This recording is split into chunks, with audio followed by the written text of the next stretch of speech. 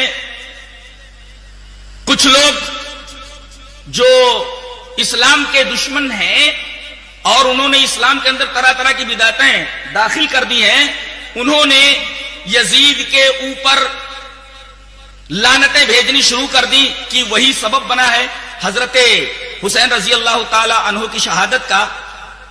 لہذا اس مہینے میں اس کے اوپر لعنتیں کی جاتی ہیں, اور اس کے علاوہ صحابہ کے اوپر بھی لعنتیں کی جاتی ہیں. وہ تو ہمیشہ لعنتیں کی جاتی ہیں, لیکن خاص طور سے یزید کے اوپر تو اس مہینے میں لعنتیں ہی لعنتیں کی جاتی ہیں. باقاعدہ ایک پتلا یزید کا بنا کر کے اس کو جلایا جاتا ہے. اسی طریقے سے ایک آدمی کو یزید بنا کر کے اتنا مارا جاتا ہے کہ کبھی کبھی وہ آدمی مر جاتا ہے. اس طریقے کی بدعت انہوں نے ایجاد کی ہے. حقیقت حال کیا ہے اس سلسلے میں آپ کے سامنے ایک حدیث پیش کرتا ہوں. وعن خالد بن معدان ان عمیر بن الاسود الانسی حدثه انه اتى عبادة بن الصامت رضی اللہ تعالی عنہ وهو في ساحل حمص وهو في بناء له ومعه ام حرام رضی اللہ تعالی عنها قال عمیر فحدثتنا ام حرام رضی اللہ تعالی عنها انها سمعت النبي صلی اللہ علیہ وسلم يقول اول جيش من امتي يغزون البحر قد اوجبوا. قالت ام حرام قلت يا رسول الله انا فيهم قال انت فيهم. ثم قال النبي صلى الله عليه وسلم اول جيش من امتي يغزون مدينة قيصر مغفور لهم فقلت انا فيهم يا رسول الله قال لا. رواه البخاری في کتاب الجہاد والسیر. حضرت امام بخاری حدیث پاک کو ایسے ہی کتاب الجہاد والسیر کے اندر لائے ہیں. حضرت ام حرام سے روایت کرتے ہیں حضرت عمیر رضی اللہ تعالیٰ عنہ کی, انہوں نے بیان فرمایا کہ نبی کریم صلی اللہ علیہ وسلم نے ایک دفعہ فرمایا کہ میری امت کا پہلا لشکر جو بحری لڑائی کرے گا, یعنی سمندر کے راستے سے, یہ قبرص کی لڑائی کے بارے میں کہا جا رہا ہے. سب سے پہلے میری امت کا پہلا لشکر جو سمندر کے راستے سے لڑائی کرے گا ان کے اوپر جنت واجب ہو گئی. تو حضرت ام حرام فرماتی کہ اللہ کے رسول کیا میں ان میں سے ہوں گی؟ آپ نے فرمایا ہاں تم میں سے ہوگی. اور حقیقت میں اس غزوے کے اندر وہ شریک ہوئی اور اسی میں ان کا انتقال ہو گیا وہ سواری پر سے گر کر کے. پھر نبی کریم صلی اللہ علیہ وسلم نے یہ فرمایا کہ میری امت کا ایک لشکر قیصر کے شہر کے اوپر قسطنطنیہ کے اوپر حملہ کرے گا, اس میں جتنے لوگ شریک ہوں گے سارے کے سارے لوگوں کی مغفرت ہو جائے گی. تو حضرت ام حرام فرماتی ہیں کہ اللہ کے رسول کیا میں ان میں سے ہوں؟ تو آپ نے فرمایا نہیں. اس سے یہ پتہ چلتا ہے کہ ام حرام رضی اللہ تعالی عنہا اس لشکر کے اندر نہیں تھی. اور تاریخ اس بات پر متفق ہے کہ یہ جو پہلا لشکر ہے قسطنطنیہ اور مدینہ قیصر کے اوپر حملہ کرنے والا, اس کے کمانڈر ان چیف یزید تھے. یہاں تک کہ اس میں عام سپاہی کی حیثیت سے حضرت حسین بھی شامل ہیں. اور اس لڑائی کے اندر میزبان رسول حضرت ابو ایوب انصاری رضی اللہ تعالی عنہ بھی. اب بتائیے جس لشکر کا کمانڈر ان چیف یزید ہو اور یہ تاریخ کا ایک حقیقی معاملہ ہو, ایک تاریخی حقیقت ہو, تو ایسے لشکر کے بارے میں نبی کریم صلی اللہ علیہ وسلم نے تو فرمایا کہ سارے کے سارے لوگ مغفور لہم, سب کی مغفرت ہو گئی ہے, اور اس کا کمانڈر ان چیف یہی تھا. لہذا یزید کے تعلق سے جو غلط فہمیاں پھیلی ہوئی ہیں وہ بھی ایک طریقے کی ایک اخلاقی بدعت ہے, اور دین میں اس کو شامل کر لیا گیا ہے. اس طریقے سے اس کو بھی ایک بدعت کہا جا سکتا ہے. معاملہ عید میلاد النبی کی حیثیت, آئیے اس پر ایک حدیث دیکھ لیتے ہیں. حدیث کس طرح؟ ان عبد الرحمن ابن ابی بکرۃ رضی اللہ تعالی ان عبد الرحمن ابن ابی بکرۃ عن ابی عن النبی صلی اللہ علیہ وسلم قال شهران لا ينقصان شهر عید رمضان و ذو الحجۃ رواه البخاری فی کتاب الصوم. حضرت امام بخاری اس حدیث پاک کو جہاں روزوں کا بیان ہے اسی طریقے سے لائے. عبد الرحمن ابن ابی بکرہ اپنے باپ سے روایت کرتے ہیں, وہ کہتے ہیں کہ رسول اللہ صلی اللہ علیہ وسلم نے فرمایا 2 مہینے کبھی کم نہیں ہوتے. 2 مہینے کبھی کم نہیں ہوتے. اس کا کیا مطلب؟ مطلب یہ ہے کہ اگر 29 کے بھی ہو جائیں تب بھی ثواب 30 ہی کا ملتا ہے. مثلا رمضان کا روزہ اگر 29 کو ہو جائے, 30 کا روزہ نہ ہو تو اسے 30 ہی کا ثواب دیا جائے گا. 2 مہینے کبھی کم نہیں ہوتے. شہران لا ينقصان, 2 مہینے کبھی کم نہیں ہوتے. یہ 2 مہینے کون سے ہیں؟ نبی نے اس کی تفسیر فرمائی شہرا عید, عید کے 2 مہینے. اب بتائیے عید کے 2 مہینے ہیں تو عیدیں کتنی ہوئی؟ 2 ہی ہوئی نا. آپ نے فرمایا 2 مہینے کبھی کم نہیں ہوتے, اور آپ نے 2 مہینوں کی تفسیر فرمائی شہرا عید, عید کے 2 مہینے. اب عید کے 2 مہینے اگر ہیں تو عیدیں کتنی ہوئی؟ عید کے 2 مہینے تو عیدیں بھی 2 ہی ہوئی, ایک عید الفطر اور ایک عید الاضحیٰ. لہذا عید میلاد النبی کہنا یہ صحیح نہیں ہے, اس لیے کہ نبی فرمائے کہ عیدیں میں 2 دے رہا ہوں اللہ کے دینے کی وجہ سے تم کو ہے میری امت. اب امت یہ کہے کہ ہمیں 2 نہیں چاہیے, ہمیں 3 چاہیے, ایک ہم بنا لیتے ہیں. لہذا یہ تیسری عید جو بنائی ہے اس حدیث کے مخالف ہے اور یہ بدعت ہے. اور ایک نقطہ اور بھی, پیر کے دن آپ صلی اللہ علیہ وسلم پیدا ہوئے, کیا اس دن روزہ رکھنا جائز ہے کہ نہیں؟ پیر کے دن کا روزہ رکھنا سنت ہے اور عید کے دن روزہ رکھنا حرام ہے. لہذا اگر نبی کریم صلی اللہ علیہ وسلم کی پیدائش کے دن کو, میلاد نبی کو, رسول اللہ صلی اللہ علیہ وسلم کی پیدائش کے دن کو عید مان لیا جائے تو عید کے دن تو روزہ رکھنا حرام ہے, جبکہ نبی کریم صلی اللہ علیہ وسلم کی پیدائش پیر کے دن ہوئے, پیر کے دن روزہ رکھنا سنت ہے. اس طرح نبی کریم صلی اللہ علیہ وسلم کی پیدائش کے دن کو عید کہنا درست نہیں ہے. اس حدیث کی روشنی میں عید میلاد النبی کا رد ہوتا ہے. جہاں تک قبروں کے اوپر چراغ جلانا اور پھول ہار وغیرہ چڑھانا اس کا جو معاملہ ہے, اس سلسلے میں میں آپ کے سامنے 3 حدیثیں پیش کرتا ہوں. پہلی حدیث عن ابی حیاج الاسدی قال قال علی علی الا ابعثک الا ما بعثنی علی رسول اللہ صلی اللہ علیہ وسلم.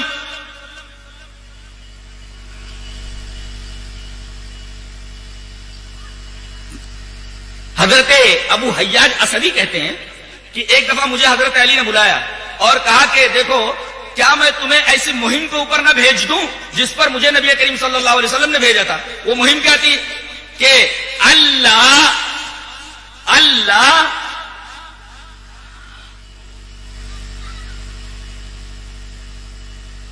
تمثالن الا تمستہ, کہ کوئی اگر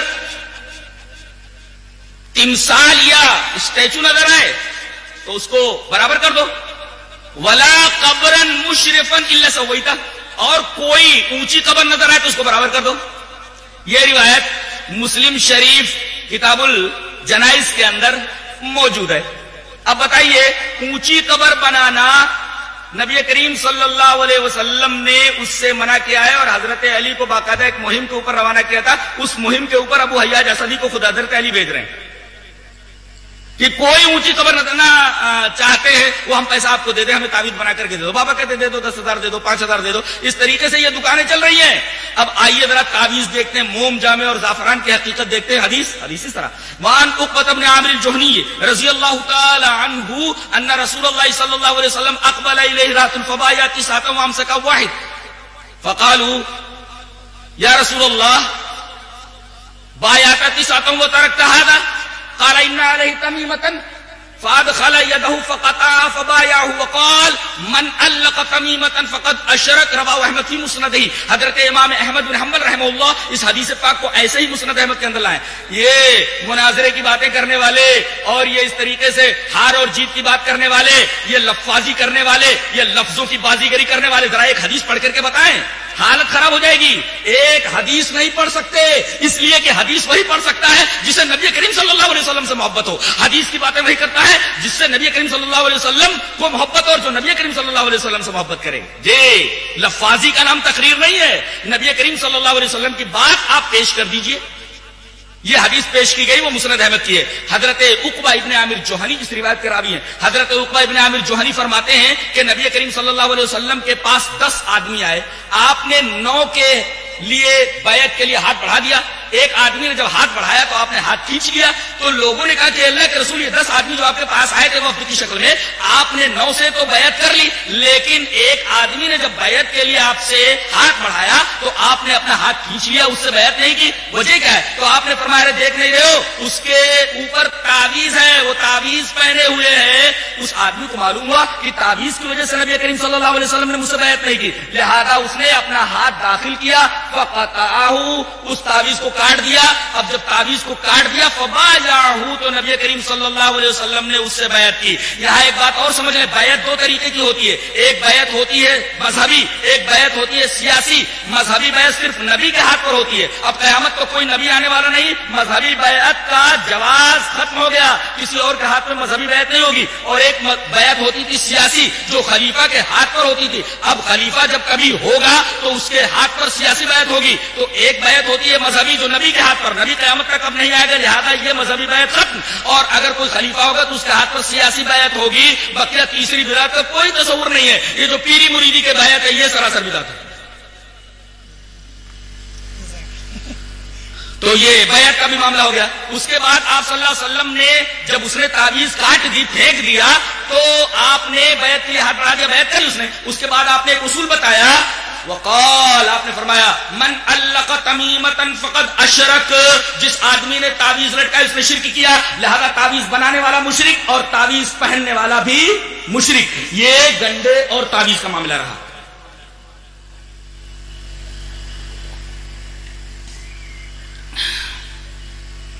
جہاں تک معاملہ صحابہ کرام رضوان اللہ تعالی علیہ اجمعین کا ہے, لوگ کہتے ہیں ہم صحابہ کو نہیں مانتے. اللہ اکبر, اگر کوئی آدمی صحابی کو نہ مانے تو حدیث کو کیسے مانے گا؟ اس لیے کہ نبی کریم صلی اللہ علیہ وسلم کی حدیث تو انہی کے واسطے سے پہنچی ہے. یہ امت اور نبی کے درمیان ایسا مقدس واسطہ ہے کہ اس واسطے کو اگر نکال دیا جائے تو قرآن امت تک کیسے پہنچے گا, حدیثیں امت تک کیسے پہنچیں گی؟ لہذا روایت کے آخر میں یہی صحابی ہوتا ہے. اگر اس کو نہ مانا جائے تو حدیث کے ماننے کا کوئی مطلب ہی نہیں ہوتا. اور اہل الحدیث کہنے کا مطلب یہ ہے کہ وہ جہاں حدیثیں مانتا ہے, نبی کی بات مانتا ہے, صحابی کو بھی مانتا ہے. اہل الحدیث کہنے کا مطلب یہ ہے کہ نبی کو بھی مانتا ہے اور صحابی کو بھی مانتا ہے. اس لیے کہ ابھی آپ نے دیکھا کہ جو بھی حدیثیں میں نے پیش کی ہیں اس کے شروع میں کوئی نہ کوئی صحابی ضرور تھا. اب صحابی کی عظمت ہمارے دلوں میں کیا ہے, اس سلسلے میں آپ کے سامنے ایک روایت پیش کرتا ہوں. روایت اس طرح, وعن ابی ہریرہ رضی اللہ تعالی عنہ قال قال رسول اللہ صلی اللہ علیہ وسلم لا تسبوا اصحابی لا تسبوا اصحابی فوالذی نفسی بیدی لو ان احدکم انفق مثل احد ذهبا ما ادرک مد احدهم ولا نصیبہ. رواہ مسلم فی کتاب الفضائل. حضرت امام مسلم اس حدیث پاک کو ایسے کتاب الفضائل کے اندر مناظرہ کریں گے. مناظرے کا مطلب یہ ہے کہ میں 1000 حدیثیں پڑھتا ہوں تو 500 حدیثیں پڑھ کے بتا دے, میں 500 حدیثیں پڑھتا تو 100 حدیثیں پڑھ کر کسی طرف, اور بھولنا نہیں. جو بھولے گا اس کی ہار تسلیم کی جائے گی. چل مناظرہ یہی ہو جائے. میں 1000 حدیثیں پڑھتا ہوں اور تو 10 حدیثیں پڑھ کر کے بتا. مناظرہ کریں گے. حدیث پڑھنے کا طریقہ ہی نہیں, حدیث سمجھتے ہی نہیں ہے. پتا ہے ان کا سارا کھڑاک, سارا معاملہ جب دعا, تعویذ اور گنڈوں اور حرام خوری کے اوپر ٹکا ہوا ہے تو وہ مناظرہ کیا کریں گے؟ لفاظی کا نام مناظرہ نہیں ہے. سامنے والے کو حیرت کر کے, سامنے والے کے اوپر منطقی دلائل پیش کر کے مبہوت کر دینا, ششدر کر دینا, اس کا نام مناظرہ نہیں ہے. شریعت کا مناظرہ یہ ہوتا ہے کہ آپ حدیثیں پیش کیجئے کہ ہمارا یہ مسلک ہے اور اس پر یہ حدیث دلیل ہے, ہمارا یہ مسلک ہے, یہ حدیث اس پر دلیل ہے. منطق کا نام دلیل نہیں ہے. جیسا کہ میں نے پہلے بتایا کہ اگر دین کی بنیاد رائے اور قیاس کے اوپر ہوتی تو موزے کے نیچے مسا ہوتا, اوپر موزے کا مسا نہ ہوتا. مناظرہ کریں گے تو صحابہ کرام رضوان اللہ تعالی علیہم اجمعین کے بارے میں اہل حدیث کا عقیدہ ہے جو اس حدیث میں بیان کیا گیا ہے, جسے امام مسلم کتاب الفضائل میں لائے. حضرت ابو ہریرہ فرماتے ہیں کہ رسول اللہ صلی اللہ علیہ وسلم نے ارشاد فرمایا لا تسبوا اصحابی, لا تسبوا اصحابی, میرے صحابہ کو برا بھلا مت کہو, میرے صحابہ کو برا بھلا مت کہو. ارے میرے صحابہ کا مقام تو اتنا بڑا ہے. فوالذی نفسی بیدی, قسم اس ذات کی جس کے ہاتھ میں میری جان ہے, تم میں سے اگر کوئی احد پہاڑ کے برابر بھی سونا خرچ کر دے تو میرے صحابی کے ایک سیر جو خرچ کرنے کے برابر بھی نہیں ہوگا. یہ صحابہ کرام کا مقام ہے. کوئی غیر صحابی جو صحابی نہیں ہے نبی کا اگر احد پہاڑ کے برابر بھی سونا خرچہ کر دے تو اتنا مرتبہ نہیں حاصل کر سکتا جتنا کہ رسول اللہ صلی اللہ علیہ وسلم کا ایک صحابی ایک سیر جو خرچ کرنے پر ثواب پائے گا, اجر پائے گا. یہ فرق ہے. یقومون یرید آخر اللیل وکان الناس یقومون اولہ, رواہ البخاری فی کتاب صلاۃ التراویح. حضرت امام بخاری اس حدیث پاک کو ایسے کتاب صلاۃ التراویح کے اندر لائے ہیں اور روایت پورے صفحے کی جو میں نے آپ کے سامنے پڑھ دی ہے. مناظرہ کریں گے بیچارے, ایک لائن تو پڑھ نہیں سکتے, حدیث کیا پڑھیں گے؟ یہ ایک صفحے کی پوری روایت پڑھ دی گئی اور اس سے پہلی والی روایت 1.5 صفحے کے اوپر ہے دارمی کے اندر, دارمی شریف کی روایت تھی. اور یہ روایت امام بخاری رحمۃ اللہ علیہ کتاب صلاۃ التراویح کے اندر لائے. حضرت عمر رضی اللہ تعالیٰ عنہ کے خزانچی ہیں عبد الرحمن بن عبد القاری, وہ کہتے ہیں کہ میں عمر رضی اللہ تعالیٰ عنہ کے ساتھ مسجد نبوی کی طرف نکلا, دیکھا کہ ایک آدمی اکیلے تراویح کی نماز پڑھ رہا ہے. فإذا الناس أوزاع متفرقون, الگ الگ پڑھ رہے ہیں. ایک آدمی الگ تراویح کی نماز پڑھ رہا ہے اکیلا, اور ایک آدمی ایک جگہ تراویح پڑھ رہا ہے, اس کے ساتھ چند لوگ پڑھ رہے ہیں. اس طرح کوئی آدمی اکیلا پڑھ رہا ہے, کوئی آدمی جماعت کے ساتھ پڑھ رہا ہے. دو باتیں معلوم ہوئی. کوئی آدمی اگر اکیلے تراویح پڑھے تب بھی جائز ہے, کوئی آدمی اگر جماعت کے ساتھ تراویح پڑھے تب بھی جائز ہے. یہاں دیکھیے یصلی الرجل لنفسہ, تنہا پڑھ رہا ہے وہ, اور ویصلی الرجل فیصلی بصلاۃ الرحمۃ, جماعت کے ساتھ پڑھ رہا ہے. اس کا مطلب یہ ہوا, مسئلہ یہ نکلا بخاری شریف کی اس روایت سے کہ تنہا بھی آدمی تراویح پڑھنا چاہے تو پڑھ سکتا ہے, جماعت کے ساتھ پڑھنا چاہے تو پڑھ سکتا ہے. اب حضرت عمر نے دیکھا کہ یار ایک ہی مسجد میں بہت سارے لوگ الگ الگ پڑھ رہے ہیں, آوازیں ٹکرا رہی ہیں, تو میں ایسا کرتا ہوں کہ ان کو ایک امام کے پیچھے جمع کر دیتا ہوں, سب لوگ ایک امام کے پیچھے پڑھیں. ابی ابن کعب کے بارے میں فرمایا آپ نے کہ کل سے تمام لوگ ابی ابن کعب کے پیچھے پڑھیں گے, کوئی تنہا نہیں پڑھے گا. اس طرح آوازیں آپس میں ٹکراتی ہیں. دوسرے دن پھر کہتے ہیں حضرت عبد الرحمن بن عبد القاری کہ میں حضرت عمر کے ساتھ نکلا, دیکھا کہ تمام لوگ اپنے قاری کے پیچھے, حضرت ابی ابن کعب کے پیچھے سب تراویح کی نماز پڑھ رہے ہیں. تو حضرت عمر نے یہ منظر دیکھ کر کے فرمایا نعم البدعۃ ھذہ, کتنی اچھی بدعت ہے یہ. دو مسئلہ معلوم ہوا نا, اکیلے تراویح پڑھ سکتا ہے جماعت کے ساتھ. یہ حضرت عمر نے نعم البدعۃ ھذہ کیوں کہا؟ بعض لوگ کہتے ہیں دیکھو بدعت بھی اچھی ہوتی ہے, بدعت بھی اچھی ہوتی ہے. یہاں بدعت جو ہے اپنے لغوی معنی میں ہے. کیا مطلب؟ کل کے مقابلے میں. بدعت مانے نیاپن, نیاپن. پہلے وہ چیز ایسی تھی, اس کے بعد اب ایسی ہو گئی. تو نبی کے زمانے کے مقابلے میں اگر ہوتی تب تو بدعت ہوتی, حرام ہوتی.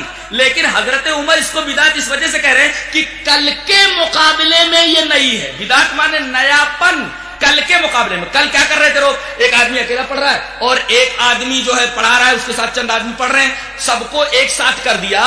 تو کل کے مقابلے میں یہ نیا ہے. نبی کریم صلی اللہ علیہ وسلم کے زمانے کے مقابلے میں نیا ہوتا تب بدعت ہوتی. اور حضرت عمر یہ نہیں کہنا چاہتے, اس لیے کہ حضرت عمر ایسا کیسے کہہ سکتے ہیں؟ نبی نے تو 3 دن سب کو جماعت کے ساتھ تراویح کی نماز پڑھائی ہے, اور بدعت وہ ہوتی ہے جس کی نظیر نبی کریم صلی اللہ علیہ وسلم کے زمانے میں نہ ہو. نبی کریم صلی اللہ علیہ وسلم نے 3 رات تو پڑھائی ہے نا تراویح, اس کو حضرت عمر بدعت کیسے کہہ سکتے رکھتے ہیں. حضرت عمر نے جو بدعت کہی وہ کل کے مقابلے میں, کل جو لوگ اس طرح پڑھ رہے تھے اب ایک امام کے پیچھے پڑھ رہے تو کل کے مقابلے میں یہ نیاپن بہت اچھا ہے. نعم البدعۃ ھذہ, یہ معنی ہے نعم البدعۃ ھذہ کا. اس سے لوگ استدلال کرتے ہیں کہ بدعتیں بھی بعض اچھی ہوتی ہیں بعض بری ہوتی ہیں, جبکہ ہر بدعت گمراہی ہوتی ہے. نبی کریم صلی اللہ علیہ وسلم کی وہ حدیث جو ابھی جابر بن عبداللہ سے آئی تھی, جسے امام ابن ماجہ کتاب الصیام کے اندر لائے ہیں, اس کے اندر اتنا کلو بدعت ضلالہ, ہر بدعت گمراہی ہے. کوئی بدعت اچھی ہو ہی نہیں سکتی, کوئی بدعت حسن ہو ہی نہیں سکتی.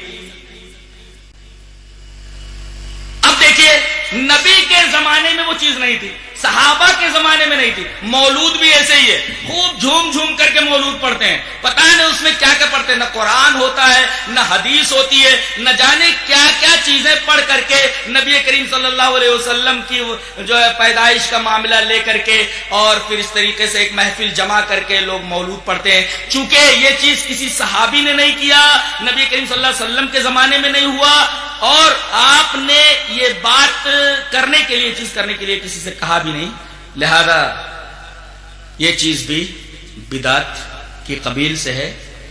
اور جس قدر خطرناک شرک ہے اس سے زیادہ کم خطرناک بدعت نہیں ہے.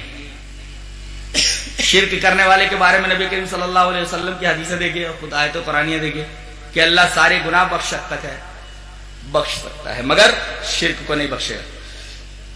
اب کتنا خطرناک ہے معاملہ شرک کا, اس سے کم خطرناک چیز بدعت نہیں ہے. اور اگر اتنی خطرناک چیز نہ ہوتی تو نبی کریم صلی اللہ علیہ وسلم کی اتنی حدیثیں بدعت کی تردید میں نہ ہوتی. اور حدیثیں تو چھوڑیے, ہر خطبہ جو آپ کا ہوتا تھا, کوئی خطبہ ایسا نہیں ہوتا تھا جس کے اندر آپ نے بدعت سے لوگوں کو ڈرایا نہ ہو. میں یہ کہتا ہوں کہ جس طرح آدمی کو شرک سے بچنا چاہیے اسی طریقے سے آدمی کو بدعت سے بھی پرہیز کرنا چاہیے. اس لیے کہ شیطان سب سے پہلے یہ کوشش کرتا ہے کہ آدمی کو شرک میں مبتلا کر دے. جب یہ دیکھتا ہے کہ آدمی شرک میں مبتلا نہیں ہو سکتا, ذرا کٹر ہے, تو کوشش یہ کرتا ہے جی, تو دیکھتا ہے کہ شرک میں مبتلا نہیں کر سکتا تو کرتا ہے بدعت میں اس کو مبتلا. اور جب آدمی بدعت میں مبتلا ہو جاتا ہے تو بدعت کو ثواب سمجھ کر کے کرتا ہے, زندگی بھر اسے توبہ کی توفیق ہی نہیں ہوتی. شرک سے تو آدمی کو توبہ کی توفیق ہو سکتی ہے کہ میں دیکھ رہا ہے کہ یہ شرک ہے, لیکن بدعت کو تو اچھا بنا کر کے پیش کر دیتا ہے. تو ان تمام چیزوں سے پرہیز کرنا چاہیے جس طرح آدمی شرک سے پرہیز کرتا ہے, بدعت سے پرہیز کرنا چاہیے. 2 سوالات اور آئے ہیں. مقامی لوگ جمع بین صلاتین کر سکتے ہیں کہ نہیں؟ جی ہاں ہے.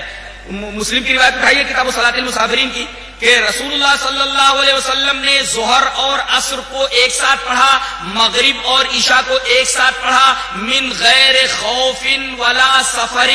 آپ کو کوئی خوف بھی نہیں تھا اور سفر میں بھی نہیں تھے آپ, یعنی آپ مدینہ ہی میں تھے. تو بلا عذر کے بھی, کوئی عذر نہ ہو, آدمی کبھی کبھی جمع بین الصلاتین کر سکتا ہے, عادت نہ بنا لے. کبھی کبھی 2 نمازیں ایک ساتھ پڑھ سکتا ہے, ظہر اور عصر ایک ساتھ اور مغرب اور عشاء ایک ساتھ, عادت نہ بنا لے. مقامی حضرات بھی پڑھ سکتے ہیں کبھی کبھی, اور سفر کے اندر تو اجازت ہے آدمی 2 نمازوں کو ایک ساتھ پڑھ سکتا ہے. اسی طریقے سے ایک سوال اور بھی ہے کہ کوئی آدمی اگر کتابوں اور CD وغیرہ سے دین کی دعوت دے رہا ہے تو اس کا معاملہ کیا ہے؟ میں یہ کہتا ہوں کہ ایجادات کا جہاں تک معاملہ ہے جو دنیاوی چیز سے تعلق رکھتی ہیں, نبی کریم صلی اللہ علیہ وسلم نے اس سے منع نہیں کیا ہے.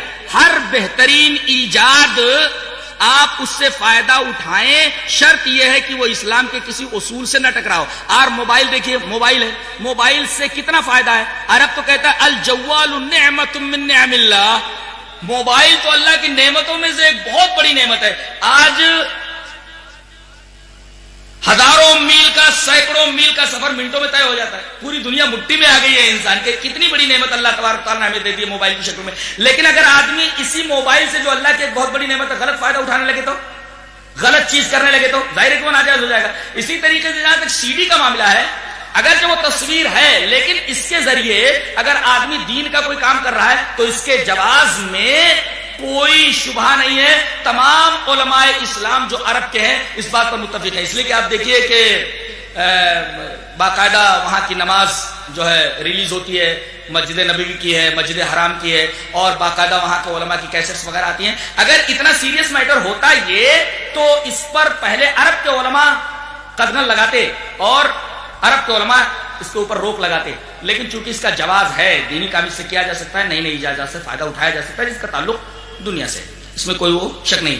آخری سوال اس کا جواب میں دے دیتا ہوں کہ بریلویہ یہ اعتراض کرتے ہیں کہ بھئی عرب والے اپنا قرآن چھاپتے ہیں, اہل حدیثوں کا قرآن چھاپتے ہیں, اگر اعلی حضرت کا بھی قرآن چھاپیں تو پھر دنیا کے اندر وہ مشہور ہو جائے. سوال یہ ہے, میں ایک بات بولتا ہوں, کسی بھی اچھی کتاب کا جو معاملہ ہے وہ یہ ہے کہ اہل علم اس کو ہاتھوں میں لیتے ہیں, ہاتھوں ہاتھ لیتے ہیں. مثلا مولانا مودودی کی کتاب الجہاد فی الاسلام, اسی طریقے سے پردہ, سود. دیکھیے مولانا مودودی کا جو منہج تھا وہ عرب کے جو شیوخ ہیں, عرب کے جو علماء, اس منہج سے بالکل الگ تھا. لیکن اس کے باوجود ان کی کتابوں کو ہاتھوں ہاتھ لیا گیا. الجہاد فی الاسلام پر شاہ فیصل ایوارڈ دیا گیا, جن کو مولانا مودودی صاحب کو.